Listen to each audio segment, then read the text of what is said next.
Halo semuanya, selamat datang di bedah materi kita kali ini. Coba deh kalian bayangin evolusi kehidupan itu kayak sebuah permainan.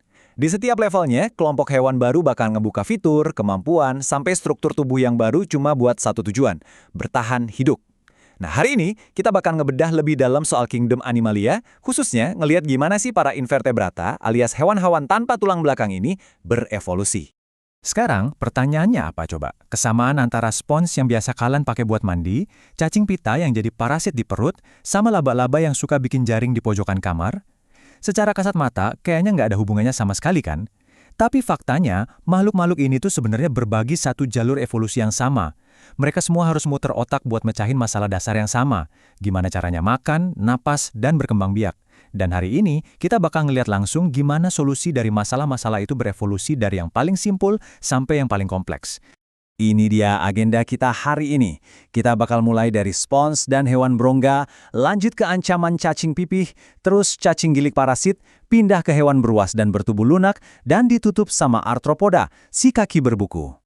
Oke, sebelum kita melangkah lebih jauh, kita samain persepsi dulu nih soal aturan dasarnya. Apa sih yang bikin seekor hewan itu bisa disebut hewan?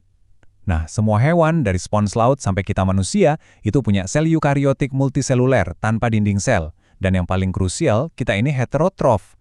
Maksudnya, kita nggak bisa tuh masak makanan sendiri di dalam tubuh kayak tumbuhan yang punya klorofil. Kita harus gerak, cari, dan makan organisme lain. Jadi, kemampuan buat bergerak bebas, entah itu buat nyari mangsa atau kabur dari predator, adalah kunci utama buat bertahan hidup di Kingdom Animalia ini. Kita masuk ke bagian pertama, spons dan hewan berongga, pembaruan pertama. Coba perhatiin anatomi porifera atau hewan spons ini. Mereka ini hewan yang paling primitif. Boro-boro punya otak ya, jaringan sejati atau organ aja mereka nggak punya. Terus gimana cara mereka hidup? Mereka tuh cuma ngandelin sistem saluran air. Jadi air laut masuk lewat pori-pori super kecil di kulitnya, terus sel-sel di bagian dalam yang punya semacam cambuk kecil, namanya sel koanosit, bakal nyaring partikel makanan dari air itu. Kedengarannya sih pasif banget ya, tapi jangan salah, sistem filter ini luar biasa efektif loh. Buktinya, mereka bisa bertahan hidup ratusan juta tahun di lautan. Nah, sebelum kita beranjak, ada satu istilah teknis yang perlu kalian ingat nih, diploblastik. Bayangin, pas sebuah embrio baru aja kebentuk, dia cuma punya 2 blok bangunan dasar. Ada lapisan luar yang kita sebut ektoderm, dan lapisan dalam alias endoderm. Spons dan kelompok selanjutnya yang bakal kita bahas nanti, itu cuma dibangun dari 2 lapisan ini. Sangat simpel, tapi ternyata udah lebih dari cukup buat menunjang kehidupan di dalam air. Sekarang kita geser ke Coelenterata. Kalian tahu Taman Laut Bunaken yang indahnya kebangetan itu? Itu semua hasil kerja keras kelas Anthozoa, alias hewan-hewan karang yang ngebangun terumbu karang raksasa tempat ribuan spesies tinggal. Tapi peningkatan biologis mereka yang sebenarnya tuh ada di bentuk polip dan medusanya. Beda sama spons tadi, Coelenterata udah punya inovasi yang keren banget, semacam rongga usus primitif gitu, dan tentakel yang ada alat sengatnya. Jadi mereka nggak cuma diam nyaring air lagi, mereka udah berevolusi jadi predator yang bisa bikin lumpuh mangsanya. Luar biasa kan? Lanjut ke bagian 2. Ancaman cacing pipih membuka lapisan ketiga. Disinilah inovasi besarnya terjadi. Evolusi alam semesta nambahin satu lapisan baru, mesoderm alias lapisan tengah. Adanya lapisan ketiga ini benar-benar ngerubah segalanya.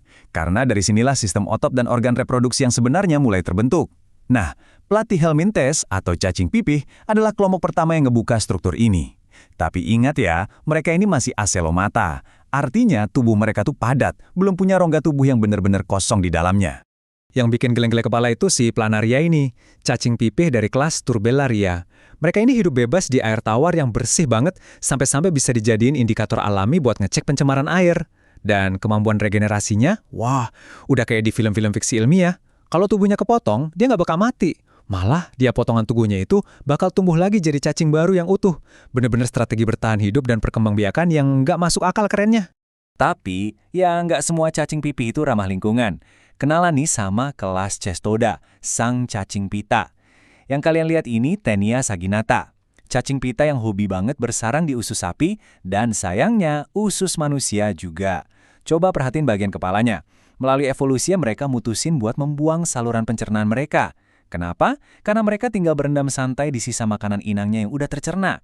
Sebagai gantinya, mereka dibekali alat penghisap yang super kuat buat nengkram dinding usus kita, biar nggak ikut kehanyut sistem pencernaan. Adaptasi parasit yang benar-benar licik tapi efisien banget kan? Oke, masuk ke bagian 3. Cacing gilik parasit, perjalanan invasi. Nah, film Nemathelminths atau cacing gilik ini bawa struktur yang lumayan radikal. Mereka udah punya saluran pencernaan satu arah, lengkap dari mulut sampai ke anus.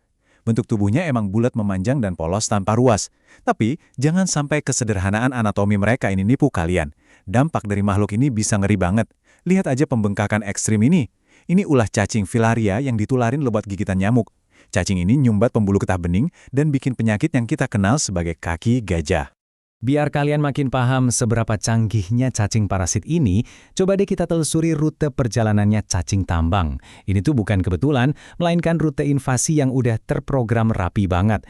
Pertama, mereka menetas di tanah basah, terus diam-diam nembus kulit kaki kita kalau kita lagi nyeker tanpa alas kaki. Dari situ, mereka masuk pakai aliran darah kita kayak jalan tol buat menuju jantung dan paru-paru. Terus parahnya nih, mereka maksa kita batuk cuma supaya mereka bisa terlempar ke kerongkongan, tertelan lagi, dan akhirnya bersarang nyaman di usus kita buat tumbuh dewasa. Benar-benar penyusup anatomis yang mengerikan. Kita melangkah ke bagian 4. Hewan beruas dan bertubuh lunak, rongga sejati, dan pelindung. Di tahap ini, kita kenalan sama filum Annelida, kelompok cacing beruas kayak cacing tanah sama lintah. Mereka ini udah masuk level Triploblastic Eucelomata, artinya selamat. Mereka akhirnya punya rongga tubuh yang sejati. Tubuh mereka itu kebagi jadi segmen-segmen. Tiap segmen itu ibaratnya ruangan di dalam kapal yang udah dilengkapi sama sistem saraf dan sistem ekskresinya sendiri. Oh ya, kita juga patut berterima kasih sama lintah loh. Meskipun geli, air liur mereka tuh mengandung zat anti pembeku darah yang namanya hirurin. Zat ini bahkan jadi inspirasi penting buat dunia medis modern sampai detik ini. Berikutnya ada filum Mollusca, para hewan bertubuh lunak. Cara Mollusca ini bertahan hidup tuh benar-benar kreatif dan beragam banget. Kelas Bivalvia, misalnya kerang, milih buat ngumpat di dalam cangkang ganda yang kayak berangkas pelindung. Kalau Gastropoda, kayak siput, milih pakai otot perutnya buat merayap. Beda lagi sama Cephalopoda, kayak gurita, mereka justru ngebuang cangkangnya demi kelincahan dan kecerdasan, terus ngubah kakinya jadi tentakel di sekeliling kepala. Kadang agak susah dipercaya ya, kerang yang cuma diam aja di dasar laut itu ada di film yang sama dengan gurita, si jenius yang geraknya secepat kilat. Tapi, di balik beda penampilan yang sejauh langit dan bumi itu, semua moluska sebenarnya punya sistem internal yang udah sangat maju. Mereka semua udah punya sistem peredaran darah, pernapasan, pencernaan, sampai sistem saraf yang lengkap. Makanya nggak heran mereka bisa sukses menguasai lautan, air tawar, sampai daratan. Dan kita sampai di bagian 5, Arthropoda, si kaki berbuku. Arthropoda, hewan dengan kaki berbuku-buku. Mereka ini seolah nggak gabungin konsep tubuh bersegmennya cacing Annelida, tapi ditambahin baju zirah lapis baja yang jauh lebih mutakhir. Tubuh mereka sekarang kebagi jelas jadi kepala, dada, dan perut. Pelindung luar mereka, alias exoskeleton kitin, itu fungsinya kayak baju besi penahan benturan, sekaligus mencegah cairan tubuh mereka menguap. Nah, fitur pelindung ini nih yang bikin serangga bisa sukses besar menginvasi daratan yang kering. Belum lagi ditambah kaki bersendi buat gerakan yang super cepat dan sistem pernafasan trakea yang mompa oksigen langsung ke sel-sel tubuh. Wah, mereka ini ibarat mesin biologis yang tanpa tanding. Yang akhirnya ngebawa kita ke satu pemikiran buat penutup nih. Kita ini sebagai manusia sering banget ngerasa kalau kita lah penguasa planet bumi. Tapi kalau kalian lihat jumlah spesies dan sebaran habitatnya si Arthropoda ini, dari kepiting di dasar laut terdalam sampai nyamuk di udara pegunungan yang dingin, jumlah mereka itu jauh melebihi jumlah hewan bertulang belakang manapun. Mereka ada di mana-mana, dan mereka udah mendiami bumi ini jauh sebelum kita muncul. Jadi, setelah ngelihat semua persenjataan dan adaptasi evolusioner dari spons purba sampai serangga berlapis baja tadi, coba deh renungin pertanyaan ini. Sebenarnya, siapa sih yang lagi numpang tinggal di planet siapa? Pastinya bikin mikir kan? Oke, teruslah belajar dan jangan pernah berhenti mengeksplorasi. Makasih banyak udah ngikutin bedah materi ini sampai habis.